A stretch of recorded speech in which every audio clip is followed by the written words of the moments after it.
Translation and purport by Srila Prabhupada. The great sage Sukadeva Goswami said, "My dear king, you have put before me an excellent question." What was his question? What was Maharaj Parikshit's excellent question? Yes, is the Lord really equal to everyone? Do we all ask this question sometimes? Yeah. It seems like Krishna is really not being fair. My dear king, you have put before me an excellent question. Discourses concerning the activities of the Lord in which the glories of his devotees are also found are extremely pleasing to devotees. Such wonderful topics always counteract the miseries of the materialistic way of life. Now that's a sentence that's not in the Sanskrit. Prabhupada often will take things from the commentaries of the acharyas and blend them into the verses, because that's not in the verse itself.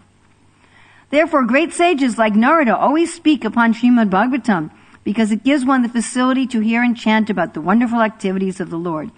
Let me offer my respectful obeisances unto Srila Vyasadeva, and then begin describing topics concerning the activities of Lord Hari.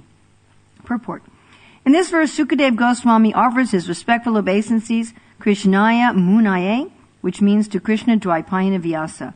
One must first offer one's respectful obeisances to one's spiritual master. Sukadeva Goswami's spiritual master is his father, Vyasadeva, and therefore he first offers his respectful obeisances to Krishna Dvaipayana Vyasa, and then begins describing topics of Lord Hari. Where is Krishna Dvaipayana Vyasa? Physically speaking, when Sukadeva Goswami is speaking this verse.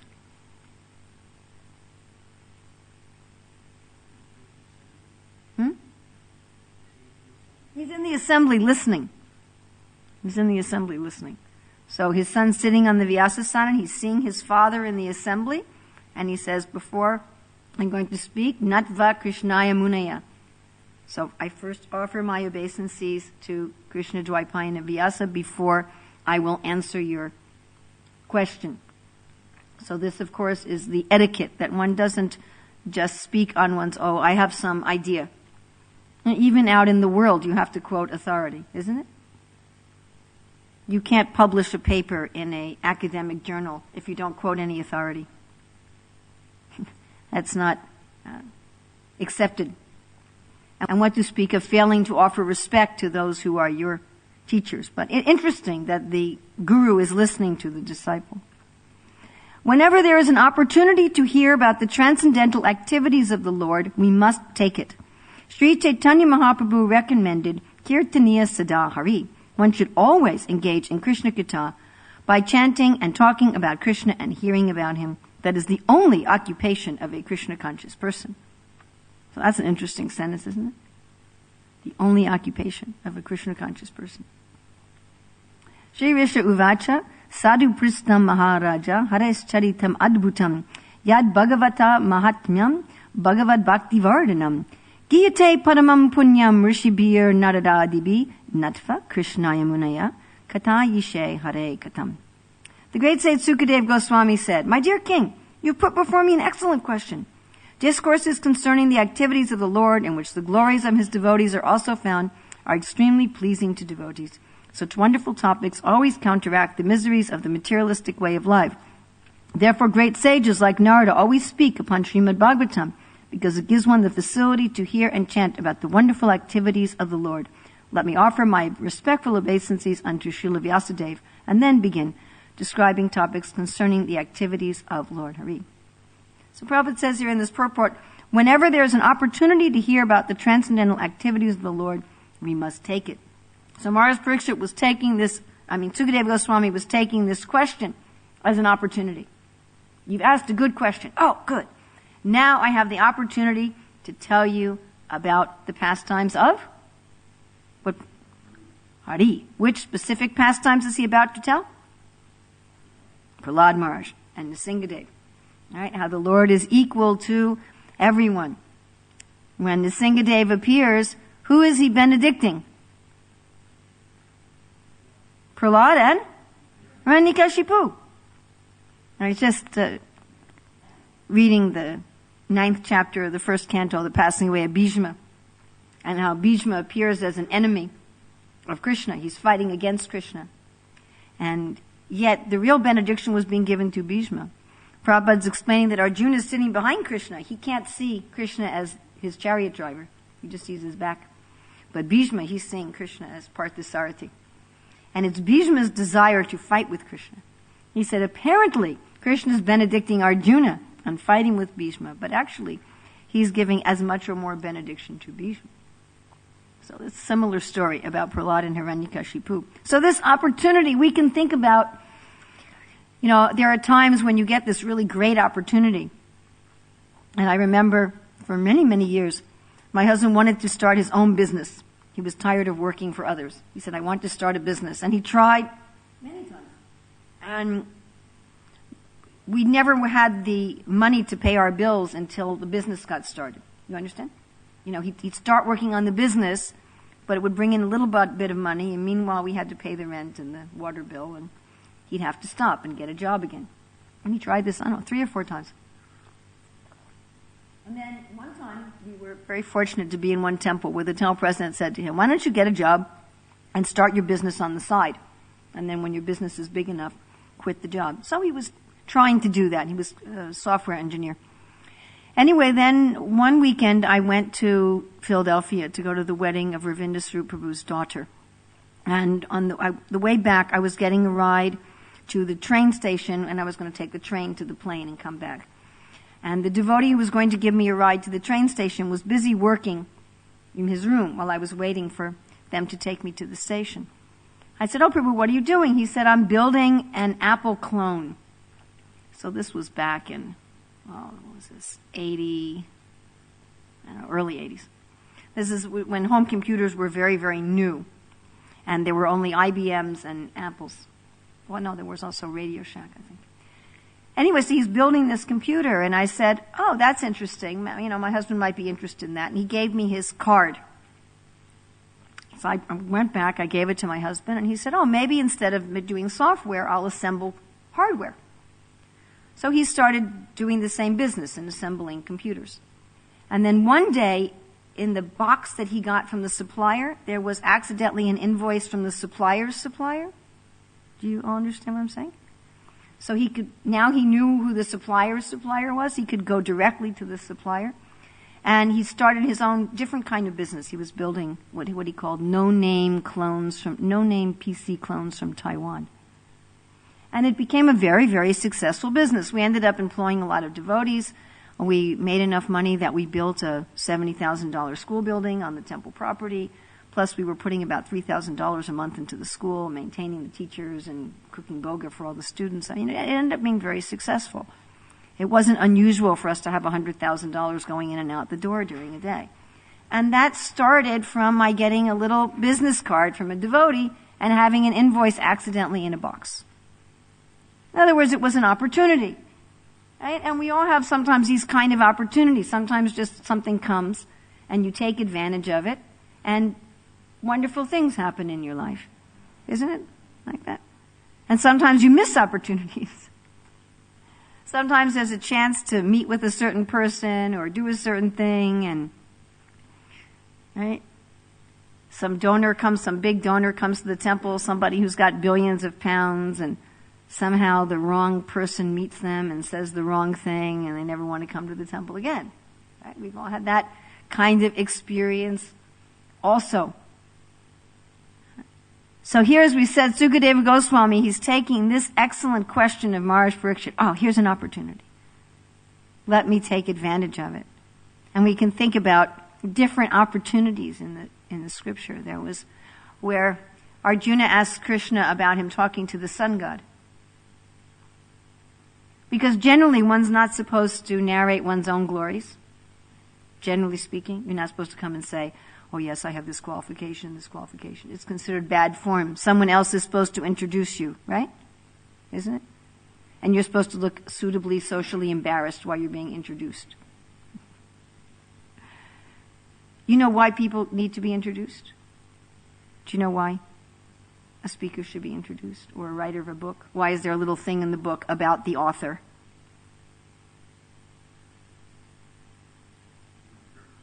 For reference. And why else?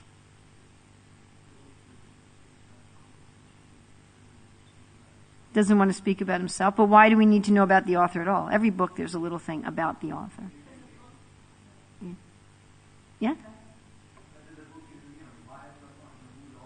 Yes.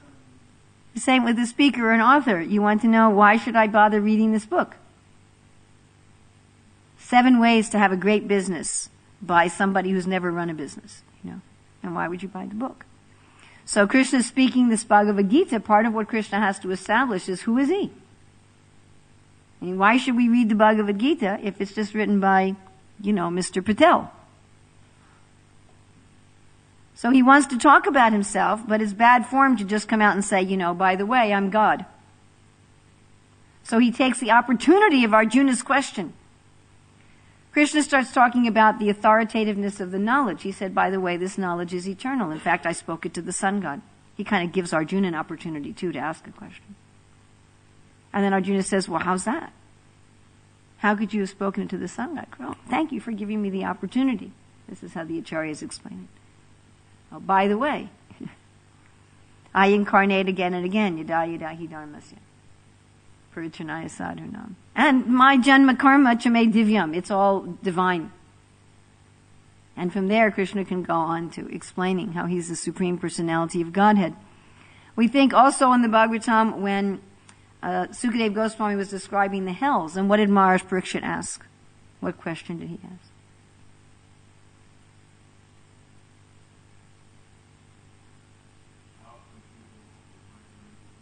How can people avoid going to these hells? Right? What's the avoidance? And then Sukadeva Goswami says, an opportunity. And first, of course, he just says what? Just atonement. And then Maharaj Parikshit said something else, which is a further opportunity. He says what?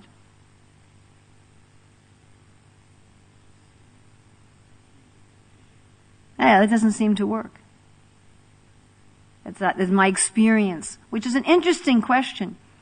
It's very interesting that Maharaj Parikshit asked this question. He hears something from his guru, and he says, that doesn't coincide with my experience. I don't think you're telling me the right answer, because that's not what I practically see. And then again, Sukadeva Goswami said, that's a very good point. Thank you very much. And he used that opportunity to speak about devotional service and the glories of Krishna, specifically the holy name in the story of Ajamil. Yes. Then we have Chaitanya Mahaprabhu, who took advantage of Pradyumna Misra coming to him and saying, I'd really like to hear Krishna Katha. Please tell me something about Krishna. And how did Chaitanya Mahaprabhu use that opportunity? Yeah, he advised him to go to Ramananda Roy. Because generally a person would not have gone to Ramananda Roy. Somebody wanting to know about Krishna Katha would not have gone to Ramananda Roy. Why not? He really did look like a materialist. He had been the governor of Madras, and Maharaj Prataparudra had given him retirement with full salary, just to please Chaitanya Mahaprabhu, because he knew Chaitanya Mahaprabhu wanted Ramananda Roy in Jagannath Puri. And he said, I'll excuse you from your government service and pay you full. Generally, severance pay is partial salary, right? Full salary. So he was a very wealthy man. He was a married man. He had a family. Right? Plus, he was from the Kayasta class. He was considered a low-class Sudra person, not the kind of person you'd go to hear Krishna Katha from.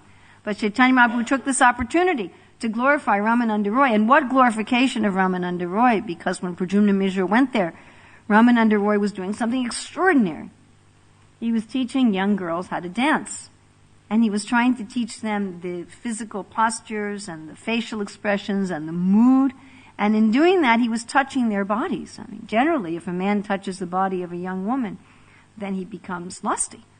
But Ramananda Roy did not become nothing. Because he was in the mood of being the Gopi Vishaka. He wasn't in the mood of being a male. So Chaitanya Mahaprabhu wanted to show this. How could he show this? He took this opportunity of somebody coming. Or we can think about Magrari the hunter. Narada Muni advised him how sinful his life was. And then he said, how can I be free from sin? And then again, Narada took that as an opportunity to preach the glories of the Lord. So we also do this, don't we? When people ask questions, we think, oh, okay, where's an opportunity? We're always looking for some opportunity to talk about Krishna, to bring Krishna into the conversation, to help people advance in Krishna consciousness. And we see that the questions in the Shastra are often taken as such opportunities. Sometimes devotees are hesitant to ask questions. They're afraid, oh, I might ask a foolish question, or I might ask a question that betrays my doubt, or I might ask a question that appears to be irreverent. But we find that the whole scripture is based upon these questions. Arjuna's questions, the questions of Maharaj Parikshit, the questions of Vidura, the questions of Devahuti. Without questions, you don't provide any, enthusiasm for the speaker. Like when Sarvabhauma Bhattacharya was speaking to Chaitanya Mahaprabhu for 7 days, and Lord Chaitanya didn't say anything. He said, I don't know, are you interested or not? Do you understand or not? So some opportunity to speak, and then an opportunity to hear. Prabhupada says here, hearing and chanting are the only occupation of a Krishna conscious person. Whenever we have an opportunity to hear, and we're so fortunate at the modern time. The same modern technology that's destroying everything is also giving us many more opportunities to hear. And you can be listening to classes from Srila Prabhupada practically 24 hours a day with modern technology. I'm sure I told you how the first time I saw Srila Prabhupada, it was in the summer of 74. He greeted the deities and he sat in the Vyasasana, and I was standing to his left, fanning him with a peacock fan the whole time. And I thought listening to Srila Prabhupada speak is the same as listening to a recording. My experience was the same. And you really feel that Srila Prabhupada's there, right, speaking to you when you're listening to a recording. Or there's so many devotees that have recorded reading Prabhupada's books. Amala Bhakta, Dhruva Maharaj Das, Dravida, they've gone through, and we're very lucky if we can understand English, because there's not that many recordings of Prabhupada's books in other languages. But you can listen to people reading the verses, the translations. Dhruva Maharaj Prabhu has put together this audio thing where he reads the verse, the translation, and then he gives you an excerpt of Prabhupada's lecture on that same verse. So we have so much opportunity here, plus even the books that we have. It wasn't that long ago that people were writing books by hand. It was really hard to get a book at all. Chaitanya Mahaprabhu goes to South India, he finds the Kurma Purana and the Brahma Samhita, and he had to get them copied by hand on leaves. We still call the pages of a book the leaf. But they used to be actual leaves. How long do they last? The book has to keep being copied. And that was one of the occupations of brahmanas, to be human copy machines. In the Middle Ages too, the monks, they made an art of it, copying the scriptures with beautiful calligraphy and illuminating the pages. But just imagine how difficult it was to get a book. And now that we have computers, we can publish a book from our own desk. We just get the database and you can print out a whole book right from your own computer. Such opportunity. So many books, and we have little books and big books. We have little books you can just put in your pocket, carry around with you. You can carry all of Prabhupada's books on a little electronic device and take it with you wherever you go and always be reading. You read about Ladini. Any of you familiar with Ladini, who was killed in Africa? So she was a very busy lady. And she was in New Vrindavan at the time that there weren't very many devotees. And she was supposed to be taking care of the Jagannath deities. And often she was the only one doing all of the deity service all day. So I don't know how many pujaris we have here during one day. Any estimate how many people are doing pujari service in any one day? Anybody have a good estimate? 15? 20?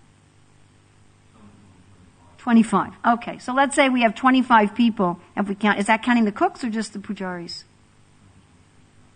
25 with the cooks. Okay, let's say 25 people per day, and she was doing it all herself. All the cooking, all the pujas, all the dressing. Not always, but generally. So how was she going to read Prabhupada's books? So what she did was she had different books in different places in Jagannath's temple. She'd have a Bhagavad Gita she kept over here, and a Krishna book over here, and a Nectar Devotion over here, and a Bhagavatam over here. And as she was doing her service, whenever she would walk past that place, she'd open the book, and she'd read a little bit and mark her place. And then she'd go to another place, she'd open that book. And that way she would be regularly reading Prabhupada's books as she went through her service. She took that opportunity. So often we see, let's just talk about also opportunities to serve. So anytime we have an opportunity to speak, opportunity to hear, opportunity to do service. Of course, I remember one time visiting a temple which shall remain nameless, where I saw that the banister was all dusty. We were there for a big festival. And I thought, an opportunity to do service. So I found a cleaning cloth, and I was cleaning the banister, and the temple president came out and was very offended, because I was inadvertently saying that this temple was dirty. So he was actually upset that I was doing some service. But generally, we should take the opportunity to do service. And the more you can do service that just Krishna notices, those sort of opportunities you should especially take. That you can do some service that only Krishna notices, and nobody else is going to give you some external appreciation for. What service needs to be done? How can I help? How can I serve this devotee? How can I serve this guest? What's his name? Peter, and the tennis player, Burwash. Peter Burwash said how in 1 year he visited 44 temples, and in only 2 temples did anybody say hello. Now he said he saw a lot of devotees walk by, Hare Krishna, Hare Krishna, Krishna Krishna, Hare Hare, Hare Ram. He said, your job is important, but maybe you could say hello to the guests. So those sort of opportunities, and here we have lots of them. You're always seeing somebody. At least smile and nod your head. Hare Krishna, Hare Krishna. Something. Some little service. If you see something dirty, you see something out of place, you see something needs to be done, somebody that we can help. Always take some opportunity to serve. And then opportunities to surrender. Opportunities to surrender. And sometimes those are materially nice opportunities, and sometimes those are materially not nice opportunities.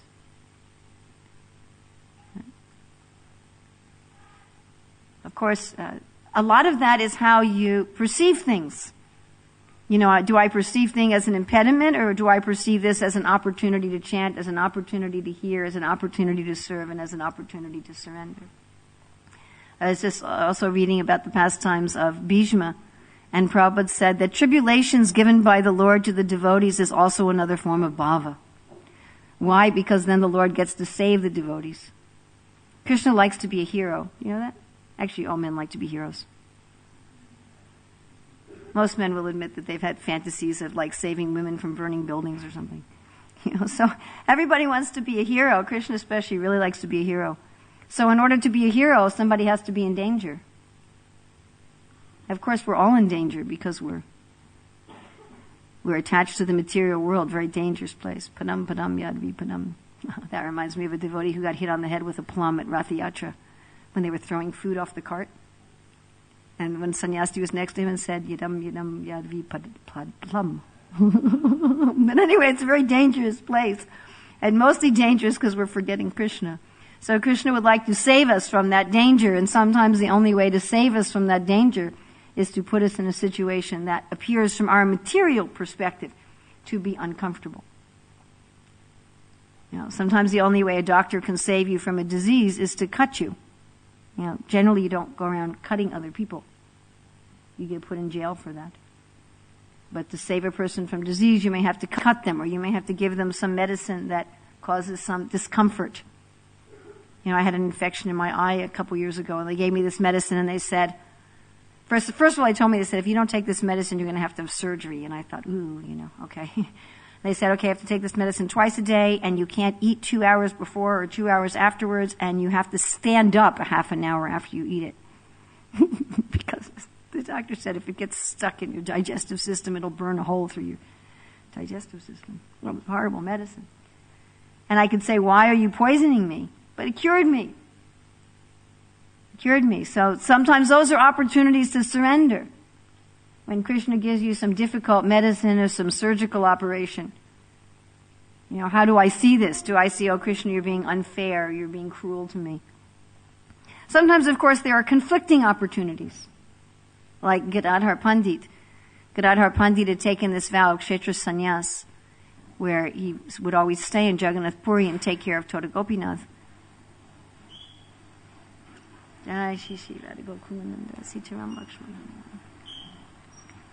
But then when Chaitanya Mahaprabhu went traveling, Gadadhar Pandit wanted to go traveling. He had an opportunity to stay in Jagannath Puri and serve the Lord, and he had an opportunity to follow Chaitanya Mahaprabhu. He didn't know what to do. And often our life is like that also. We'll have 5 different service opportunities in one day. What do you do for some of these big festivals and seminars in ISKCON when you can listen to 3 classes at once and you don't know which class to go to? Sometimes has to decide. Sometimes we're overwhelmed with good opportunities for service. So first of all, we should receive these we can ask ourselves, to what extent am I even recognizing the opportunities in my life? All of us are thinking, I'd really like to be Krishna conscious. Like my husband thought, I'd like to have a business. I'd like to have a business and make a lot of money and not have to work for the non-devotees anymore. So we also have desires. Devotees also have desires. We're not impersonalists. And we're also thinking, I'm tired of working for Maya. You all tired of working for Maya? Anybody here tired of working for Maya? As Jesus said, the wages of sin is death. It doesn't give you very good salary. It's kind of like working for the Soviets in a Siberian labor camp. Or like working for the Nazis in Auschwitz or something, You work really, really, really hard and you get maybe a piece of bread and some cabbage soup. And then you get beaten too if you don't work hard enough. That's what working for illusion is like. So if we say, I'm tired of working for Maya, I'd like to please start a more profitable business. Right? Chaitanya Mahaprabhu, he also wanted a salary. I've told you this before, right?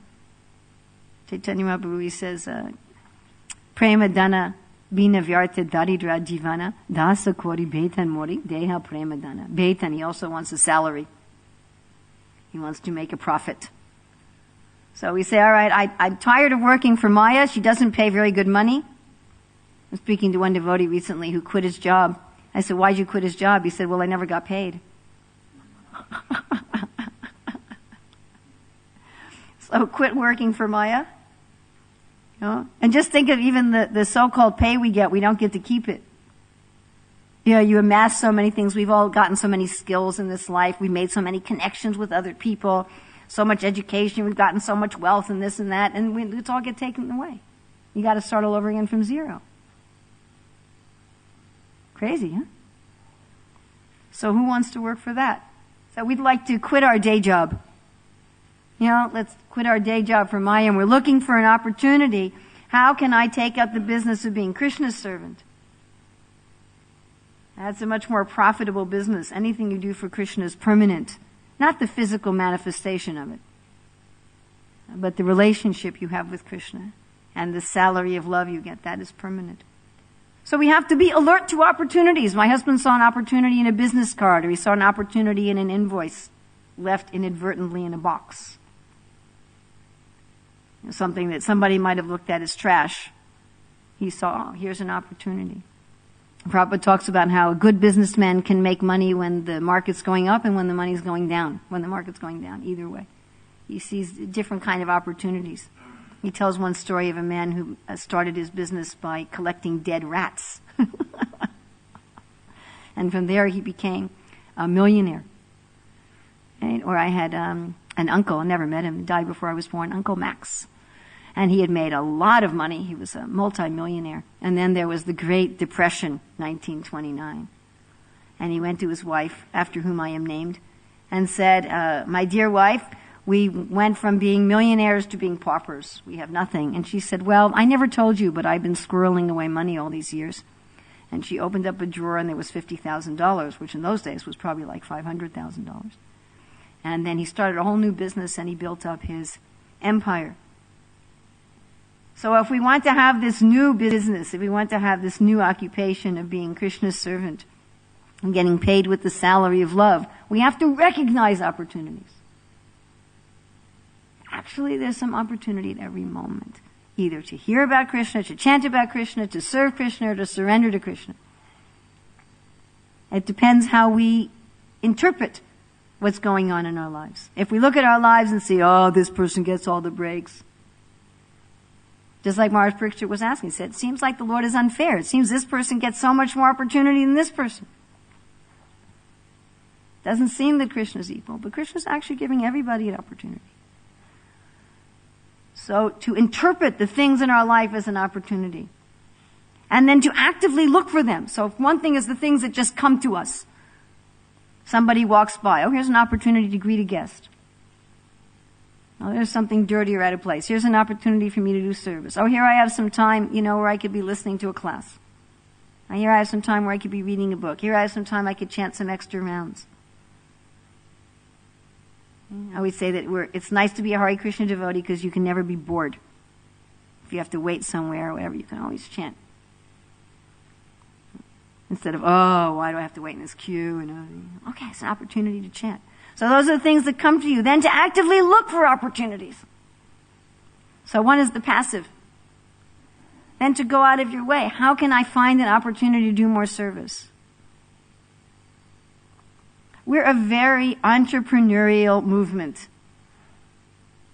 Srila Prabhupada really encouraged devotees to create service and to expand service. See something that's not getting done. I met this professor who gave me some of her books about religious organizations, and her specialty is volunteerism. And she was saying in many religious organizations, the most important tasks never get done because no one is willing to do them. And it's often not your, technical qualifications. It's your availability and your willingness. See something that's not being done. What's not being done? Where is there some opportunity? Where is there some preaching or some service that nobody's doing that I could take some responsibility for? We don't always have to wait for someone to come and say, okay, I want you to do this and do this. Yes, sir. And just like in the very early days of the movement, Srila Prabhupada was in the Bowery, and Mukunda found this place on 26 2nd Avenue and set Prabhupada up there. And then Mukunda and Janaki left New York. He was a musician. And as far as I know from speaking to him, he didn't leave New York with the idea of starting another temple. He was leaving as part of his music business, and he was traveling, and he went to San Francisco. And when he was there in San Francisco, he naturally talked about the new Swami that he met, who was his guru. And he's just talking to people about it. And he ended up starting a temple. He didn't even say to Prabhupada, can I go start a temple? He didn't go there planning to start a temple. He went there and he saw an opportunity. And then he wrote to Prabhupada and said, Prabhupada, we've established for you to have kirtan at the, Avalon Ballroom, in the mantra dance. You're going to be one of the star people. And Prabhupada gets off the plane in San Francisco, having never been there, not even asked his disciple to start a temple there. Gets off the plane and he's greeted by 50 people chanting Hare Krishna. All because Mukunda took an opportunity. He saw an opportunity for preaching. He saw an opportunity for service. So one can respond appropriately to the opportunities that come. One can look for existing opportunities, and one can create opportunities. It's not just a matter of luck. Srila Prabhupada definitely did all three. He accepted the opportunities that come. He recognized them as opportunities. He looked for existing opportunities, and he created them. He went out and created them, and he expected us to do the same. Ultimately, we can see everything in our life. Oh, great. Sadhu Prishtam. Excellent, excellent, excellent, excellent question. Excellent opportunity. Now I get a chance to what? Whatever it may be. Even the worst material situation can be an excellent opportunity if seen that way. An opportunity to say, okay, I'm going to surrender Krishna, take care of my life. So if we do this at every moment, then we'll also be doing exactly what Prabhupada said here. Because first, when you read, one should engage in Krishna Katha by chanting and talking about Krishna and hearing about him. That is the only occupation of a Krishna conscious person. Prabhupada did not mean that a devotee didn't have a job. that a devotee didn't brush their teeth. That's not what he means. He didn't mean that we all just sit around, talking about Krishna, we never clean the floor. But they're relating everything to Krishna, that at every moment we're thinking, how can I remember Krishna? How can I hear about Krishna? How can I chant about Krishna? How can I serve Krishna? And that becomes our only occupation. Even though apparently we may be doing so many things. I was just reading about the demons and the demigods churning the ocean of milk, and how they were both doing the same activity. But the demigods had the consciousness, this is an opportunity to serve Krishna, and the demons were thinking, this is an opportunity to get something for myself. And Prabhupada says in one of the purports there, that sometimes the devotees may appear to be working like a materialistic person. They're driving in their car, they're going to work, they're going to school, they're supporting their family, they're cleaning their house, they're paying their bills. But because their consciousness is different, everything they do is transcendental. Everything they do is bhakti. Similarly, he said, there are many materialistic people who dress themselves as devotees. That doesn't mean we should go around the Hare Krishna movement going, I know you're really a materialistic person. But in general in the world, there are so many people who claim to be religious, who claim to be worshiping God, and actually their hearts aren't materialistic. I mean, of course, when I read that, I think about me, and I think, yeah, that's me, a materialist who's... I told my friend yesterday, I said, my process of sadhana is that I'm following in the footsteps of Putana. That's my sadhana. Putana dressed herself like a devotee and acted like a devotee, and somehow she got in that way. So, somehow I'm hoping that just by disguising myself as a devotee. But anyway, saying there are many materialists who are dressed like devotees, but because their consciousness is different, they don't actually receive the benefit of devotional service. And so therefore the devotee, even though they may be apparently acting as a non-devotee still, their only business, Prabhupada says, their only occupation is always serving Krishna. So then this question of, what am I going to see today? Am I going to see impediments, obstacles, difficulties? Krishna's not fair to me. Krishna's mean to me. All these other devotees, they're getting to go to Mayapur. They're getting to go to Vrindavan. And this devotee gets to dress the deity and I don't. And this devotee gets this service and I don't. Or are we going to see what opportunities have come to us? Are we going to interpret this way and say, yes, Sadhu Prastham Maharaja. Yes, excellent. Good opportunity for me to talk about Krishna Katha. And not just talk about Krishna Katha, Bhagavad Bhakti Vardhanam, to expand. Anandam Buddhi Vardhanam. Always increasing and increasing and increasing and increasing. So thank you very much. Questions, comments, additions, subtractions, chastisements?